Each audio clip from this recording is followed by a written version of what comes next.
السلام عليكم ورحمة الله تعالى وبركاته. ugu horeyn Ramadaan mubaarak, taqabbal Allahu minna wa minkum saalix al-acmaal. Sidaa wada ogtiin ama aad la socoteen, YouTube-kayga muddo bil ah wax muuqaal ah sooma gelin, taasna waan ka raali gelinayaa. Marka mowduuceena maanta wuxuu ku saabsan yahay qaabka aad Facebook profile lacag ugu samayn lahayd. Awal inaad Facebook lacag ka samaydo, 4 shuruud ayaa ku xirneyd.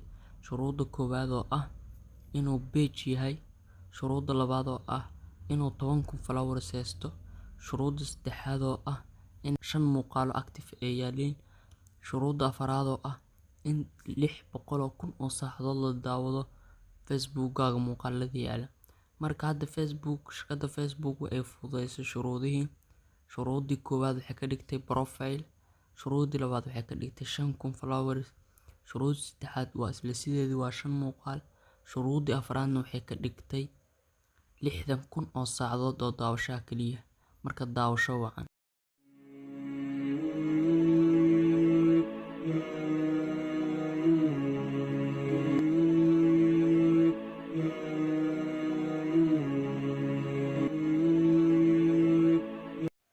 ugu horeyn imaw application-ka Facebook. Kadib marka application-ka Facebook imaato, ku dhufo 3 dhibcood ee kor ka muuqda dul saaran. Markaad ku dhufatid 3 dhibcood dul saaran, page sidan oo kale ayuu ku keenayaa. waxaa ku dhufataa meesha ay ku qoran tahay akoonkaaga magaciisa. Marka aad meeshan ku dhufatid, haddana waxaa ku sii dhufataa 3 dhibcood ee meeshaas yaal.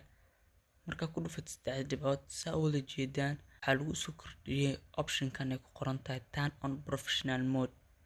Marka asaga ku dhufo, marka aad ku dhufatid kadib page sidan oo kale ayuu ku keenayaa.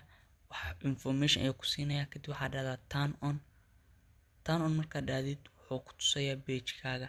haddii ay waxaan sax ku saaran micneheedu waxa waaye page-kaaga cover photo uu leeyahay, profile photo uu leeyahay, bio uu leeyahay. Adiga waxaas dhan qoraalkaas dhan waaye. hadaa u baahantaa wax ka bedeli kartaa. hadda ani waxaan ka bedelayaa, ani waxaan ku qoraa video creator aan ku qoranaa. meeshan ayaa waxaan ku qoraa video. kadib waa kaas oo soo baxa, waa ku dhufaa. kadib waxaan leeyahay save markaan dhaho, kadib haddana save ayaan leeyahay. kadib inta waan ka noqonayaa. marka saa u wada jeedaan waxa ay samaysan page aan ku soo gudbi karo muuqaal walba muuqaalkii aan rabo. haddii hadda meeshan aan ku dhufto ay ku qoran tahay edit oo aan rabo inaan page-kan wax ka bedelo, waan ka bedeli karaa. wax alaala waxaan rabo waan ka bedeli karaa. haddii aan inta ka noqdo ee aan ku dhufto haddana see dashboard meesha ay ku qoran tahay oo lagu ogaanayo, meeshan waxaa laga ogaadaa Facebook-gaaga haddii oo lacaga sameeyay bishii ugu dambeysay, iyo meesha ayaa laga ogaadaa see dashboard. marka waa ku mahadsantihiin daawashada muuqaalkan.